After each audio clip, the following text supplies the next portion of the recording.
Hello there and welcome to my channel.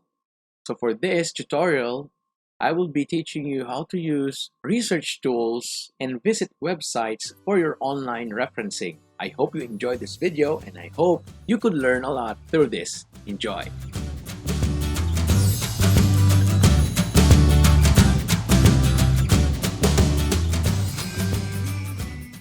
This would be referencing and journal retrievals tutorial. To start off, this would be the covered topics. So we'll have sources for the Philippine E Journals, for Google Scholar, for Google Patent, IEEE Explore, and for retrieval, we'll be using a tool which is Sci-Hub, and referencing tools which are Mendeley and Harzing's Publish or Perish. I hope these tools would be of help to your research journey and to all our courses, especially those with research requirements. So to start off, let me show you Philippine E Journals. Let's head over to Chrome. So this is Philippine E Journals. This is a very simple website which you can use to do your research, especially for Philippine-based researches. So what we would do is try to navigate.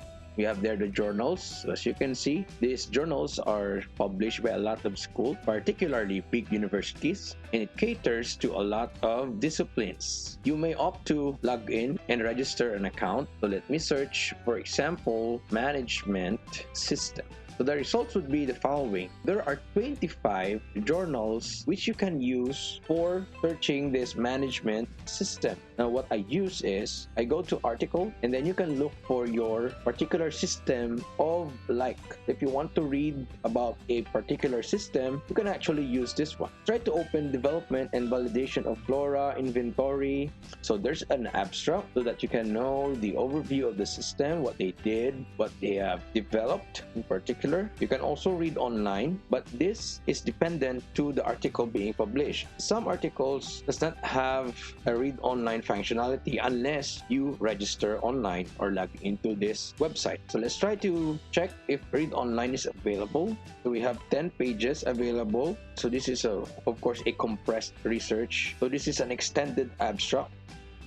I think this would be enough for learners or for you researchers, which you can utilize later on your study. Especially for the technology students, you can use this one. Now you can actually download this. You can actually print to PDF there and save as PDF for you to have a local copy of this study. Now since referencing, we need to be ethical for most of the time, so we need to cite them properly. So this would be difficult for those new researchers. There's this tool in this site which is the so-called citation generator. Click citation generator and you can actually have a citation for an APA, MLA to Revian. Commonly in the Philippines, we are using APA. So if you click generate button, you can have the APA and you can copy this to your source. So I hope that helps. So that's about it for Philippine E Journals.